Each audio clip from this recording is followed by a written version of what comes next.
नमस्कार, capital TV में आपका स्वागत है और मैं आपके साथ प्रिया बिस्ट।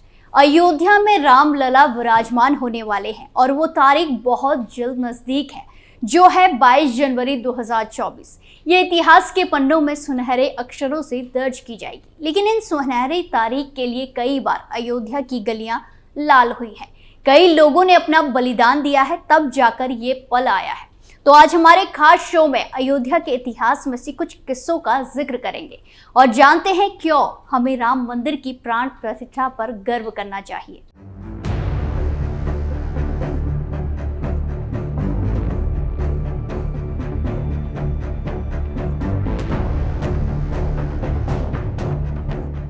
सबसे पहले ये जानना जरूरी है कि अयोध्या विवाद आखिर था क्या।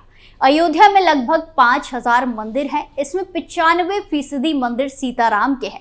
फिर आखिर इस श्री राम मंदिर को लेकर सैकड़ों सालों तक संघर्ष और लंबी लड़ाई क्यों हुई? तो जवाब है, ये लड़ाई श्री राम मंदिर को लेकर नहीं बल्कि श्री राम की जन्मभूमि को लेकर थी। इस ऐतिहासिक पल के इतिहास पर जाते हैं। साल था 1528। अयोध्या में साल 1528 में जो हुआ उससे देश के हिंदुओं में गुस्सा था। हर कोई अपने प्रभु के धाम पर कब्जे को लेकर गुस्से में था। लेकिन तत्कालीन मुगलिया सल्तनत में हिंदुओं के गुस्से को दबाया जाता। लेकिन हिंदुओं के अंदर सुलग रही आग ने 325 साल बाद साल 1853 में ज्वालामुखी का रूप ले लिया। क्यों? उन हिंदुओं ने अपनी आंखों के सामने मस्जिद का निर्माण देखा, मंदिर को बिखरते देखा था। साल 1528 में जब मुगल सम्राट बाबर के सेनापति मीर बाकी तासकंदी ने मस्जिद बनाई तो हिंदुओं की भावना आहत हुई। बड़ी संख्या में लोग अपने आराध्य के नाम पर कट गए, लेकिन प्रभु रामलला के मंदिर को बचा पाने में कामयाब नहीं हो पाए। गोस्वामी तुलसीदास ने भी अपनी पुस्तक तुलसी दोहा शतक में इस घटना का जिक्र किया है। बाद के दिनों में भगवान श्री राम की जन्मभूमि पर मंदिर तोड़कर मस्जिद बनाए जाने के मामले में तूल पकड़ना शुरू हुआ। मुगल शासन समाप्त हो चुका था। अंग्रेजी हुकूमत हिंदुस्तान में पैर पसार चुकी थी। इसी दौरान हिंदुओं की भावना भी जोर पकड़ना शुरू किया। हिंदू वर्ग बार बार मस्जिद वाले स्थान पर भगवान श्री राम की जन्मभूमि होने का दावा कर रहा था। कई बार इस मामले को स्थानीय शासन और हिंदू वर्ग आमने सामने आए। हिंदू अपने आराध्य के जन्म स्थल पर पूजा की अनुमति मांग रहे थे। तनाव में बीती 3 शताब्दी फिर लिया ज्वालामुखी का रूप। साल था 1850। श्री रामलला की मंदिर को नष्ट किए 3 शताब्दी से ज्यादा हो गए थे। तब अयोध्या अवध रियासत का हिस्सा थी। नवाब वाजिद अली शाह यहाँ पर शासन किया करते थे। इसी दौरान निर्मोही पंथ के लोगों ने मंदिर तोड़कर बाबर के मस्जिद बनाए जाने के मामले को उठाना शुरू किया। निर्मोही पंथ वापस अपने मंदिर को पाने की लड़ाई लड़ रहे थे। मुगल बादशाह के खिलाफ उन्होंने गंभीर आरोप लगाकर हिंदू समाज को एकजुट करना शुरू किया। हिंदू समाज के निर्मोही पंथ के साधुओं के दावों पर मुस्लिम समाज की ओर से कड़ी प्रतिक्रिया व्यक्त की जाने लगी। हिंदू वर्ग के मंदिर के दावों पर मुस्लिम समाज ने मस्जिद के साथ किसी प्रकार की छेड़छाड़ न होने का दावा कहा। देखते ही देखते राम जन्मभूमि का मुद्दा मंदिर मस्जिद का मुद्दा बन गया। 2 संप्रदायों के बीच विवाद की जड़ पैदा हो गई। मंदिर मस्जिद के मुद्दे को लेकर 2 धर्मों की भावना टकराने लगी। नवाब वाजिद अली शाह तक मामला पहुंचा, लेकिन उनके स्तर पर विवाद का कोई समाधान नहीं निकल पाया। मंदिर विध्वंस का 325वां साल आते आते हिंदू वर्ग काफी गुस्से में आ चुका था। वो हर हाल में अपने मंदिर को वापस पाना चाहता था। मंदिर मस्जिद के मसले दोनों समुदाय 2 पार्टों में बढ़ चुके थे। निर्मोही पंथ हर हाल में मस्जिद तोड़कर श्री राम जन्मभूमि पर हर हाल में मंदिर के निर्माण करा देना चाहता। वहीं मुस्लिम समुदाय वहां पर राम जन्मभूमि नहीं होने का दावा करता रहा। ऐसे में प्रभु राम की नगरी अयोध्या में पहली बार 2 समुदायों के बीच में जंग जैसी स्थिति बनी और अयोध्या में पहली बार राम के नाम पर संग्राम छिड़ा। दोनों धर्मों के लोग आपस में भिड़ गए। बड़े पैमाने पर हिंसा हुई। नवाब वाजिद अली शाह की एक रिपोर्ट के मुताबिक 1855 में 12,000 हिंदुओं ने बाबरी मस्जिद को घेर लिया था। मुस्लिम समाज के लोग बाबरी को बचाने गए। खूनी संघर्ष हुआ। सड़कें खून से लाल हुई। इसमें 70 मुसलमान मारे गए थे। अंग्रेजी शासन ने इस सांप्रदायिक दंगे की आड़ में अवध पर अपना प्रभाव जमा लिया। सांप्रदायिक दंगों को दमन के जरिए शांत कराया गया और ये विवाद 5 सालों तक चलता रहा।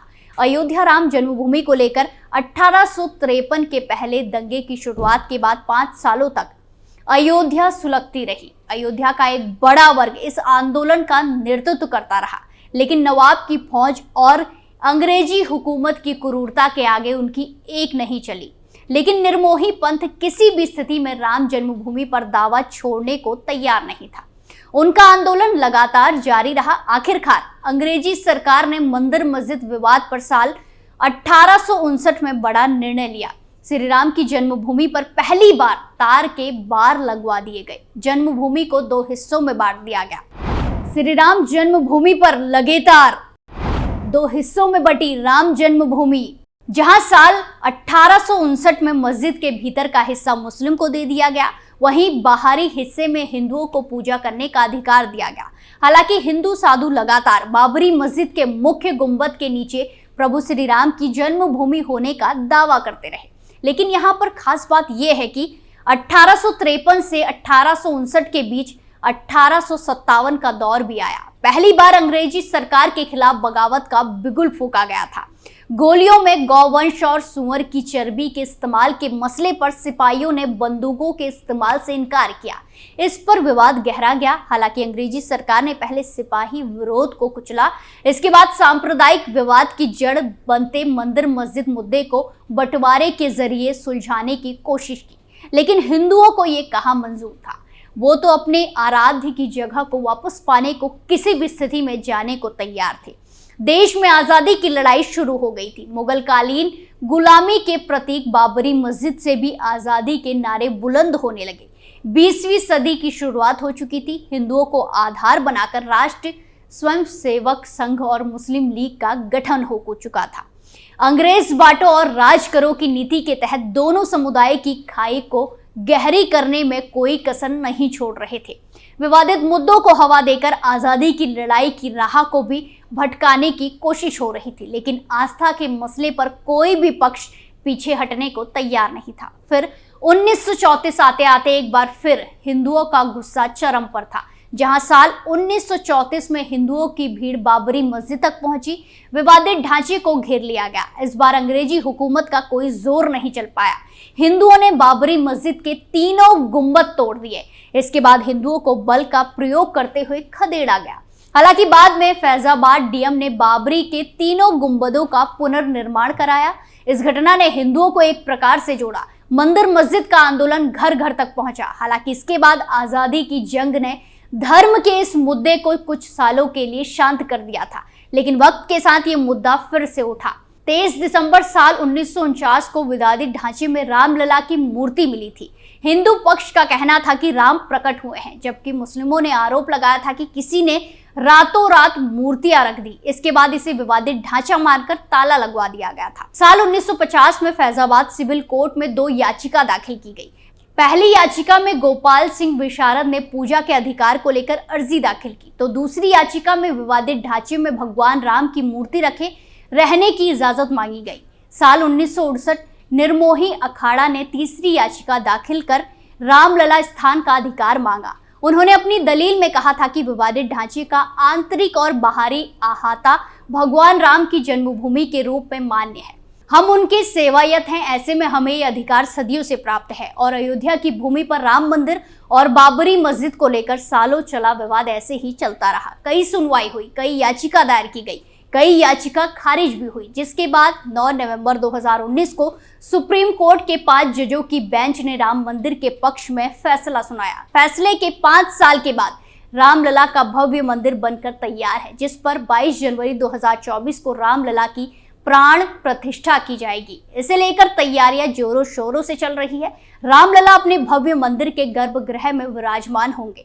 प्राण प्रतिष्ठा समारोह के लिए अयोध्या को दुल्हन की तरह सजाया और संवारा जा रहा है, जहां प्रधानमंत्री नरेंद्र मोदी की उपस्थिति में 22 जनवरी को राम मंदिर का लोकार्पण होना है। इसी दिन राम मंदिर में रामलला की प्राण प्रतिष्ठा होगी। इसके बाद 26 जनवरी से श्रद्धालु मंदिर के गर्भगृह में रामलला के दर्शन पूजन कर पाएंगे।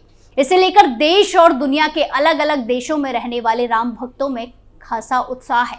हमारे खास शो में फिलहाल के लिए इतना ही। बाकी तमाम खबरों के लिए देखते रहिए कैपिटल टीवी उत्तर प्रदेश। नमस्कार।